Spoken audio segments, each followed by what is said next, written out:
There's a war, and it's happening tomorrow. The Tomorrow War. The Tomorrow War stars Chris Pratt and is directed by Chris McKay, who directed the Lego Batman movie, which makes sense because the Tomorrow War feels like it was made with children in mind. Except it's too violent for small children, but it still feels pretty family friendly. It's like, what if James Cameron's Aliens had time travel, and instead of highly trained space marines being ripped apart, it was untrained civilians instead? Or it's like, what if Paul Verhoeven's Starship Troopers, instead of being satirical, was just really dumb? The Tomorrow War is dumb Starship Troopers, plus time travel.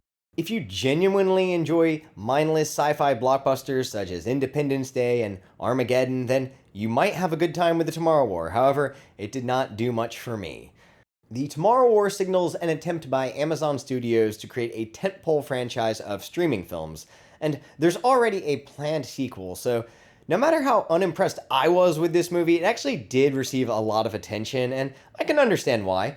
With big screen televisions as affordable as they've become, and the pandemic keeping people out of theaters, the idea of replicating the popcorn movie for the home makes sense. Even before the pandemic, general audiences have been transitioning away from the 2 to 3 hour theater experience and towards serialized streaming shows that tell more complex, in-depth stories, sometimes over dozens of hours. I previously enjoyed the movie Sound of Metal from Amazon Studios, which was a dramatic film incorporating a minimalist style, though The Tomorrow War is the inverse of this approach, an over-the-top, loud, noisy spectacle where the most impressive moments involve watching CG creatures tearing people apart, and then getting blown up.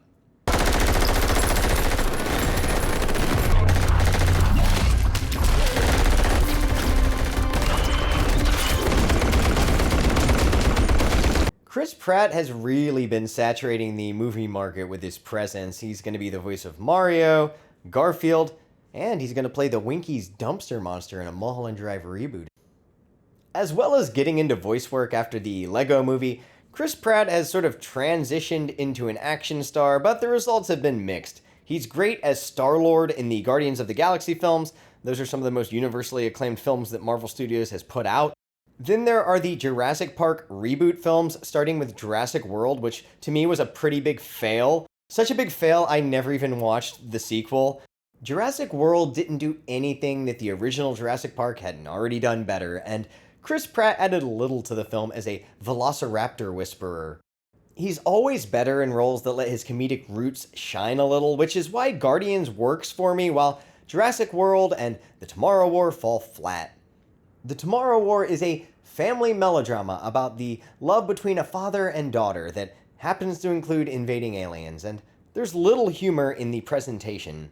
Chris Pratt's character is a science teacher, so he's smart, but he's also ex-military, so he's strong, and he has a loving family, so he's caring. In short, he has no character flaws. He's smart, strong, caring, capable, and completely uninteresting. Sam Richardson shows up as a comedic relief sidekick, and J.K. Simmons is Chris Pratt's gun-toting, paranoid, conspiracy nut, badass father, who I wish was in more of the movie. Okay, so here's the setup. Like, 30-something years in the future, aliens take over the Earth and destroy the human race, but people have discovered a method of time travel that allows them to go back 30 years and recruit an army that they will send back into the future to fight. There are so many problems with this setup, and maybe there are scenes explaining the time travel logic that I'm forgetting about, but why only travel 30 years when you could gather a bigger army traveling throughout time? Why can't we just build more rafts? The jump link tech is held together with chewing gum and chicken wire. Also, why send people into the future to fight when you could just time travel to change future events? More on all this when I get into spoilers. The army they gather mainly consists of untrained civilians who, without substantial armor or knowledge of weaponry, are immediately dropped into a wormhole that has them falling through the sky, where most of them fall to their deaths before even having a chance to fight the alien creatures. A small squad, including Chris Pratt, luckily lands on a rooftop pool and survives. This was their plan? They took no time to train these people on how to fight, and just dropped them to their deaths, and none of this feels like it's supposed to be satirical or funny. It's all played pretty straight. This is actually how the movie begins, and then we get a flashback of the events leading up to Chris Pratt falling from the sky. I'm unsure how much of this movie is supposed to be played for laughs, because I found the time jumping scene to be hilarious. while many other obviously intentional jokes in the movie didn't land for me. The cast is filled with comedic actors such as Mary Lynn Ricecub, who was a cast member on Mr. Show. We saw a coupon, the movie. The woman totally used a coupon to buy some socks. Yeah, and it was a movie. And Mike Mitchell from another short-lived sketch comedy show, The Birthday Boys. Theo Vaughn was also confirmed for the cast at one point, but dropped out. Even with all these comedians, to me, the humor in the movie was stale and predictable. Sam Richardson was hilarious on Veep, but not so much here. Amy, what are your top 5 favorite De Niro movies? And you can't say Meet the Parents, because that's automatically number 1. The drama didn't work for me either because I didn't think Chris Pratt's wife and daughter were very interesting characters. If all you want out of a movie is people walking down corridors going bang bang with high-powered weaponry, you certainly could do a lot worse. But you also could do a lot better. At least there are some gorgeous visuals, such as this still shot from later in the movie that shouldn't spoil anything because the characters are all in silhouette. I'd expect top-notch visuals from a movie that had a $200 million budget. Yes, The Tomorrow War is one of the most expensive movies ever made, and only recouped $8 million at the box office. It was only released in theaters in China because The Tomorrow War is just bland and inoffensive enough to be shown there. The original title was going to be Ghost Draft, but it was presumably changed because movies about ghosts have been banned in China before. Just think about how much money Amazon has in order to be willing to spend $200 million on a movie and not even try to make the money back in theaters. The movie is included with a Prime account for no additional cost. Let's go ahead and get into spoilers. At the beginning of the movie, Chris Pratt is shown to have a caring relationship with his daughter. When he jumps into the future later on, his daughter is grown up and leading the fight against the creatures. This is the movie's big twist and why 30 years had to be the amount of time they could travel. So the people from the future have to gather people that are already dead in the future so that there's no risk of them encountering their future selves. And the people that travel back have to be young enough where they aren't born yet in the past. Chris Pratt's daughter is also strong, smart, and capable without any major character flaws. The conflict between them is that apparently Chris Pratt will eventually divorce his wife and walk out on his family before he dies in a car accident. But now he knows that he's going to walk out on them, so he could change that, right? This isn't the version of Chris Pratt that walked out on his family because presumably an alternate timeline would have been created when he jumped into the future and then returned to the past with knowledge of the future. At the end of the movie, surprise, they stop the monsters from taking over so the timeline can be changed. So after the initial scene in the future where Chris Pratt survives falling from the sky, he and his daughter capture one of the creatures and discover a way to poison them.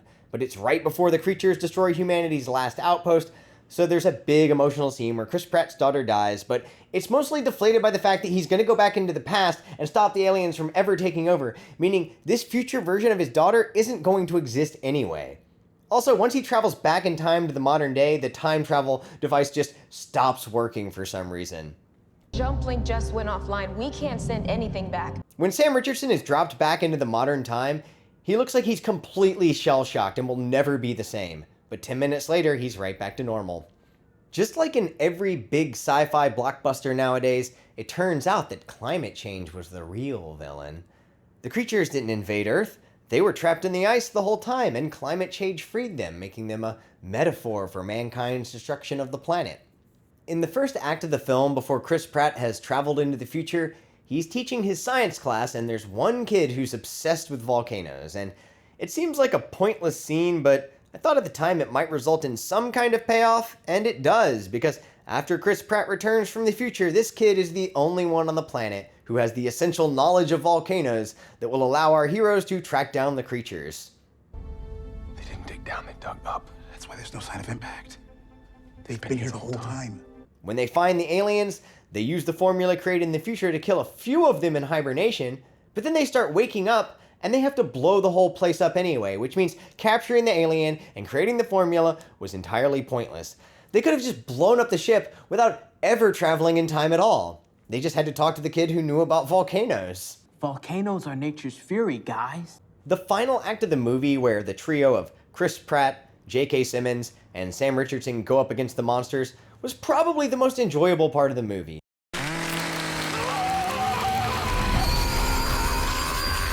At the end, they're going up against the Queen, and it feels like a throwback to 80s sci-fi action machismo. J.K. Simmons was introduced as Chris Pratt's father in the first act so that he could be brought back for this ending. Surprise, dumbass.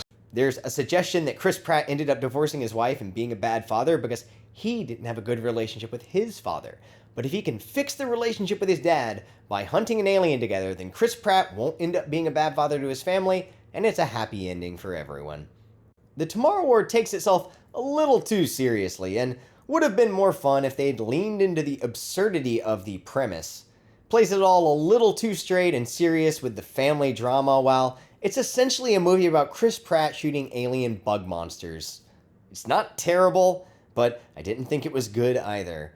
I feel like this is below average for the genre, like a 4 out of 10. As far as sci-fi movies with a forced climate change metaphor, I liked it more than Godzilla King of the Monsters. That's not really saying that much, though.